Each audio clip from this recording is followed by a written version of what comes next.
श्री शिवाय नमस्तुभ्यं। हम दोस्तों कैसे हैं आप सब। आशा करती हूँ आप सब अपने घर परिवार में बहुत अच्छे होंगे। तो वीडियो शुरू करने से पहले आप मेरे चैनल को सब्सक्राइब करना ना भूलें और साथ में बेल आइकन भी प्रेस कर लें ताकि सारी वीडियो की अपडेट आपको मिलती रहे। और मेरी वीडियोस आप शेयर कीजिए एक दूसरे से और चैनल को सब्सक्राइब करिए और वीडियो को लाइक भी कीजिए ताकि आपको सभी भक्ति की वीडियोस आपको मिलती रहें। तो आज का जो मेरा उपाय है वो है कि पशुपति व्रत क्या होता है, कैसे करते हैं, क्या उसका उद्यापन होता है, कितने व्रत करने होते हैं, उसकी पूजन विधि क्या है, उसकी सामग्री क्या है और उसमें क्या गलती आप ना करें। सुबह आप क्या खाएं और मंदिर में थाली में आप क्या लेकर जाएं, शाम को आपको व्रत में क्या खाना है, कैसे खोलना है और कौन से व्रत में आपको उद्यापन करना है। आपको सभी जानकारी मेरे इस चैनल में इस वीडियो में मिल जाएगी। तो फिर से कहना चाहूँगी मेरे चैनल को सब्सक्राइब कर लें आप। भोले बाबा की सभी वीडियो, सभी भक्ति की बातें आपको मिलती रहेंगी। तो आइए शुरू करते हैं। पशुपति व्रत, जिसे प्रदीप मिश्रा जी द्वारा बताया गया है, भगवान शिव को प्रसन्न करने और मनोकामना की पूर्ति के लिए किया जाता है। ठीक है, यह व्रत मुख्य रूप से 5 सोमवार तक किया जाता है। सभी को आपको पता होगा, आप किसी भी सोमवार से आप शुरू कर सकते हैं। पहला, दूसरा, तीसरा, चौथा व्रत करके 5वें व्रत में इसका उद्यापन किया जाता है। तो व्रत की विधि क्या होती है, व्रत की विधि के लिए बात कर लेते हैं। पहला संकल्प होता है, जिस सोमवार से आपको व्रत शुरू करना है उस दिन आप सुबह स्नान करके स्वच्छ वस्त्र पहने और मन को भी शुद्ध रखें और 5 सोमवार व्रत करने का संकल्प लें। पहले व्रत सोमवार से स्टार्ट करें और जैसे कि मैंने बताया कि 5 सोमवार आपको व्रत रखना है और 5वें सोमवार को आपको उद्यापन करना है। तो जिस दिन से आप व्रत शुरू करें उस दिन आप अपनी मनोकामना मन में बोलकर व्रत शुरू करें। स्वच्छ मन से करें, स्वच्छ कपड़े पहने और पूरे दिन भगवान भोलेनाथ का जाप करते रहें। दूसरा पॉइंट है कि आपको मंदिर जाना है अपने घर के पास, जो भी आप जहाँ भी रहते हैं, जो भी आपके आसपास शिव मंदिर होगा, आपको वहाँ शिव मंदिर में जाना है। थर्ड पॉइंट है, पूजा की आपको थाली लेकर जानी है। पूजन की थाली में आपको क्या क्या रखना है। पूजा की थाली में आपको लोटे में जल, दूध, बेलपत्र, फल, फूल, चंदन, कपूर, धूप, दीप और नैवेद्य भोग जो आप बनाया है आपने, वो आदि आवश्यक जो भी सामग्री है वो आपको सभी रखनी है। ठीक है, और सभी चीज़ आपकी जो है वो बिल्कुल फ्रेश होनी चाहिए। जैसे दूध है जो बिल्कुल ताज़ा होना चाहिए, बेलपत्र भी शुद्ध होना चाहिए, फल हैं बिल्कुल ताज़े होने चाहिए, फूल ताज़े होने चाहिए। तभी हमें जो हमारी पूजा होती है पूर्ण होती है। फिर क्या करना है, आपको शिवलिंग का अभिषेक करना है। मंदिर में शिवलिंग पे आप जल चढ़ाते हैं, उसका अभिषेक करना है। ठीक है, पूजा कैसे करनी है आपको, शिवलिंग पर आप बेलपत्र चढ़ाएंगे, फूल चढ़ाएंगे, चंदन चढ़ाएंगे और मंदिर में आप धूप दीप जलाएंगे और भगवान शिव की आरती करेंगे। इसके बाद आपने जो नैवेद्य भोग लगाया है, बनाया है, जिसमें मीठा भोजन, हलवा या खीर जो भी आपने बनाया है वो शामिल हो सकता है इसमें, तो वो आपको भोग लगाना है। ठीक है, 6 घी के दीपक आपको मंदिर में जलाने हैं, 5 दीपक शिवलिंग के सामने और एक दीपक आपको मंदिर के बाहर जलाना है। ठीक है, 5 दीपक आपको लेकर जाने हैं।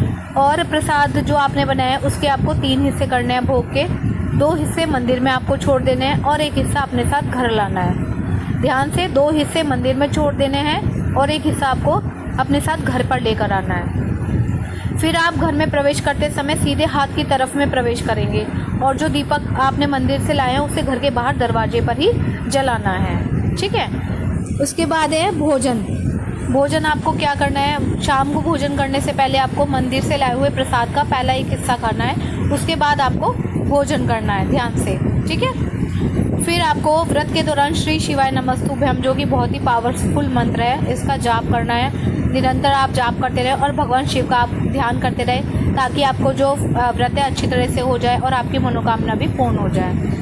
फिर आपको उद्यापन करना है। 5 सोमवार व्रत करने के बाद आप उद्यापन कर सकते हैं, जिसमें 108 बार भगवान का नाम जाप करना है और दक्षिणा चढ़ाना भी शामिल होता है। ठीक है, ये हो गई आपकी पूजा विधि।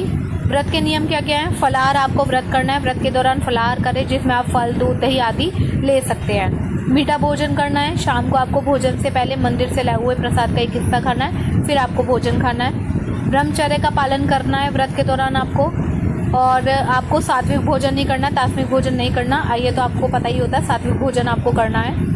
और एक ही मंदिर में 5 सोमवार का व्रत आपको एक ही मंदिर में करना है, ठीक है। ये नहीं कि आपने एक व्रत यहाँ कर लिया, एक व्रत वहाँ कर लिया। जिस भी आप मंदिर में करें उसमें ही 5 आप व्रत करें, व्रत की पूजा करें। फिर है कि मन की शुद्धता, आपको मन की शुद्धता रखनी बहुत ज़रूरी है। व्रत के दौरान मन को शुद्ध रखें, शांत रखें, अपने मनोकामना बोलते रहें। भोले बाबा का आप मंत्र उच्चारण करते रहें, ओम नमः शिवाय, श्री शिवाय नमस्तुभ्यम। उनके भजन सुन लें और मंदिर में भी पूजा अर्चना आप कराएं, घर पे भी आप पूजा अर्चना करें, तो आपका जो है व्रत है ये संपूर्ण हो जाएगा। अच्छी तरह से आपका व्रत है पूर्ण होगा, आपकी मनोकामना पूरी होएगी, ठीक है। तो जो इसमें मेन बात है ध्यान रखने वाली, आपको 5 दीपक ही जलाने हैं, 5 दीपक का आप ध्यान रखें। और व्रत में खोलते समय आपको पहला हिस्सा खाना है प्रसाद का, और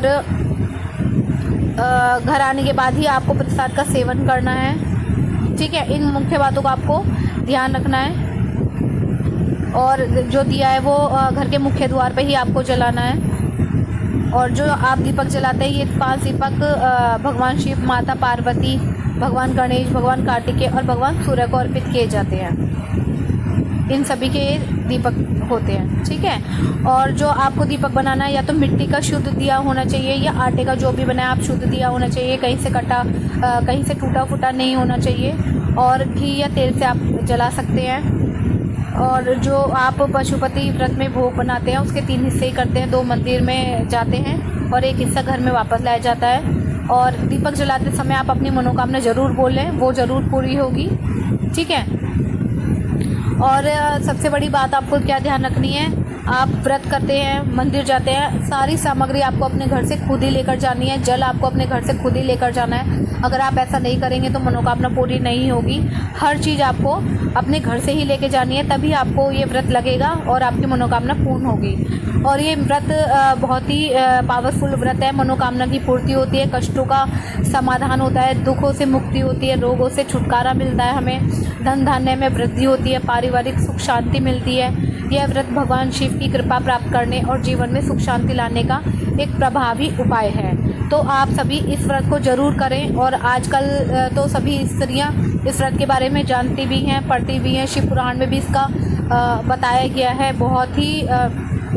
बहुत ही पावरफुल मंत्र है ये, जो है श्री शिवाय नमस्तुभ्यम करें आप, और बहुत ही पावरफुल व्रत है। तो ये 5 सोमवार आप ज़रूर करें और मुझे आप ज़रूर बताएं कि मेरी वीडियो की जानकारी आपको कैसी लगी। आपने व्रत कब किया, कब से शुरू किया आपने, और आपने व्रत में क्या क्या किया पूरे दिन, और मुझे कमेंट करके ज़रूर बताएं। और मेरे चैनल को सब्सक्राइब करना ना भूलें। श्री शिवाय नमस्तुभ्यम।